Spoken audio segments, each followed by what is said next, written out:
नमस्कार, राधे कृष्णा। मैं आचार्य कुलदीप पांडे। कई बार लोगों का प्रश्न आता है कि आचार्य श्री, उम्र के बारे में गणना करिए कि जातक की उम्र कितनी होगी, कैसी होगी। देखिए, किसी की उम्र बताना, सही उम्र बताना किसी भी ज्योतिषी के हाथ पे है, ऐसा कहना थोड़ा कठिन विषय है। एक अनुमान लगाना अलग बात है, ईश्वर की विशेष अनुकंपा हो अलग बात है, भगवान ने उसे विशेष बुद्धि दी हो अलग बात है। अदरवाइज उम्र, व्यक्ति का जीवन कितना है, ये कहना थोड़ा सा दूसरा विषय हो जाएगा, इसको कह नहीं सकते। लेकिन एक अनुमानित उम्र लगाया जा सकता है कि जातक की उम्र कितनी होगी। देखिए, मैंने पहले भी आपको बताया है और बताता भी रहा हूँ कि जो उम्र का स्थान होता है वो ये वाला होता है, और उम्र के समापन का स्थान ये वाला होता है। गौर करने वाली बात यहाँ पर ये है कि आप कहाँ पर रहते हैं, उसके हिसाब से भी आपकी उम्र डिसाइड होती है। अब आप मालूम पड़े आप हिमाचल में रहते हैं, आप केदारखंड में रहते हैं, केदारनाथ के आसपास रहते हैं, आप ऐसी जगह रहते हैं जहाँ पर 12 महीने सर्दी रहती है,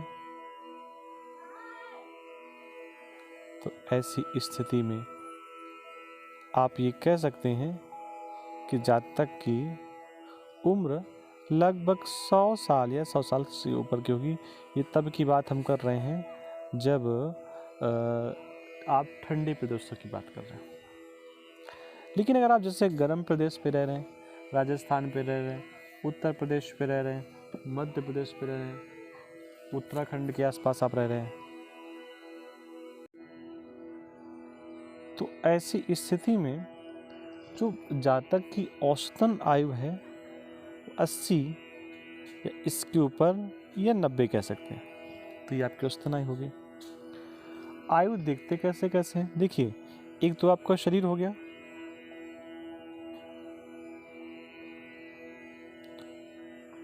और दूसरा हो गया आपका हृदय। ये दोनों आपके शरीर में एक साथ रहते हैं। तो दोनों चीज़ों को गौर करते हैं कि व्यक्ति का हृदय कब तक कार्य करेगा और व्यक्ति का शरीर कब तक कार्य करेगा। आइए शरीर पर चर्चा करते हैं। एक आप धागा लीजिए और धागे से लेकर के यहाँ से लेकर कैसे इसको डालते हुए आप घुमाते हुए धागे को यहाँ तक ले जाइए। इस धागे का जो मिड पॉइंट है उसको ये मानिए, मिड का मिड ये मानिए, और फिर उसका आधा ये मानिए। ये पूरा आपका 100 साल हो गया। बेसिक गणना कर रहा हूँ मैं, बार बार कह रहा हूँ आपसे कि ज्योतिषी ठीक है, अच्छा है, आपका भी बता सकता है, लेकिन उम्र कितनी होगी आपकी ये कहना कठिन है। ज्योतिष एक विद्या है जो गुरु परंपरा से प्राप्त होती है। ज्योतिष कोई भगवान नहीं होता है, हमको भी जो गुरु परंपरा से मिला है उसी पर चर्चा करेंगे। आप ऐसा कह दें, हम जो कह दें वही होगा, ऐसा संभव नहीं है। तो इस प्रकार आप 25-25 साल के 4 सर्किल बना लीजिए। अब लाइफ लाइन अगर आपकी यहाँ तक है तो आप इसको 25 साल का जीवन समझिए। लाइफ लाइन अगर आपकी यहाँ आधी पहुँच रही है तो उसको 50 साल समझिए। लाइफ लाइन आपकी यहाँ पहुँच रही है उसको 75, और अगर पूरा ब्रेसलेट तक जा रही है तो इससे आपको 100 साल मानना पड़ेगा। इससे आप कम आंक नहीं सकते। तो ये एक तरीका है। यहाँ से आप चेक कर सकते हैं कि जातक की उम्र कितनी है, जातक की लाइफ कितनी है, जातक का जीवन कितना है। लेकिन केवल लाइन से ही आप चेक कर लें सब कुछ, ये ठीक नहीं है। इसके लिए थोड़ा आपको और अपने विवेक का इस्तेमाल करना पड़ेगा। वो ये कि व्यक्ति किस प्रदेश पे रहता है, किस देश पे रहता है, उसकी जलवायु और उसका वातावरण भी उसको अपनी तरफ आकर्षित करता है। और साथ में ये जो लाइफ लाइन है आपकी, ये कहीं टूटी फूटी तो नहीं है, कहीं बीच से खंडित तो नहीं है, कहीं बीच में जौ का निशान तो नहीं बन रहा।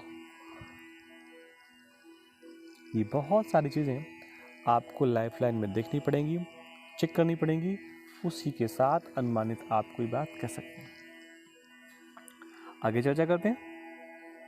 केवल लाइफ लाइन से सब कुछ संभव नहीं है, तो वो चर्चा ये है कि इसको बोलते हैं हृदय रेखा। अगर हृदय रेखा यहाँ से प्रारंभ होकर के लास्ट पॉइंट तक पहुँच रही है हृदय रेखा, तो ऐसी स्थिति में आप ये कह सकते हैं कि जातक का जीवन लगभग 100 साल का है, जातक का जीवन 100 साल का है, ऐसा आप कह सकते हैं। लेकिन समस्या ये है कि हृदय रेखा को भी आपको समझना पड़ेगा। यहाँ से हृदय रेखा प्रारंभ होकर के यहाँ तक जा रही है, चारों पुरवों को जा रही है। चारों पुरों को आप 25-25 साल की उम्र में डिसाइड कर लीजिए। अगर हृदय रेखा यहाँ तक है आपकी, तो आप ये मान करके चलिए कि ऐसे जातक का जीवन 25 साल होगा। अगर हृदय रेखा यहाँ से पहुँच करके यहाँ तक पहुँच गई है, अभी यहाँ से यहाँ का मतलब क्या है? देखो, अगर बुध उंगली को पूरा क्रॉस कर ले तो 25 साल, सूर्य उंगली को पूरा क्रॉस कर ले तो 25 साल और ऐड कर लीजिए, इसको और 25 साल ऐड कर लीजिए, इसको और 25 साल ऐड कर लीजिए। तो ऐसे करते कि 4-25 आपके हो गए, तो 25 4 जा 100, यानी कि 25 को 100 साल की उम्र हो गई। अब हृदय रेखा आपके निकल करके किस पॉइंट से किस पॉइंट तक जा रही है, ये आप स्वयं अनुमान लगाइए। अब उदाहरण के रूप में जैसे ये जातक का हाथ आया है, इसकी हृदय रेखा गुरु और शनि पर्वत के मध्य में मिल रही है, यानी कि 25 यहाँ जोड़े, फिर 25 यहाँ पर जोड़े, फिर 25 यहाँ पर जोड़े, फिर 75 हो गया। तो अनुमानित आयु जातक की 75 मान लेंगे, क्योंकि ये वाली रेखा भी आपकी लास्ट तक पहुँच रही है। भाई ये तो पूरी 100 की है, ये भी 100 की है, तो 75 मानेंगे। अब उसमें व्यक्ति का स्वास्थ्य, व्यक्ति ने भोजन कैसा किया बचपन में, व्यक्ति को क्या क्या प्रोटीन मिलता रहा, इन सारी चीज़ों को भी देख करके आप जातक की उम्र का अनुमान लगा सकते हैं। एक चीज़ और भी है, वो ये कि ये बुध की उंगली है। ये बुध की उंगली भी पूर्णतया अगर सूर्य के प्रथम पोल तक पहुंच रही है, तो भी ऐसा जातक अपना पूरा जीवन जीता है। तो ये एक जीवन से संबंधित, किसी भी व्यक्ति के जीवन से संबंधित, किसी व्यक्ति के लाइफ से संबंधित एक प्रश्न था, जिसका हमने जवाब आपको दे दिया। और निश्चित ही जानकारी आपको अच्छी लगी होगी। आपको भी अपना हाथ दिखाना है, कुंडली दिखानी है, कुछ पूछना है, हमें कॉल या आप व्हाट्सएप कर सकते हैं। आप सबको राधे कृष्णा, सबको नमस्कार।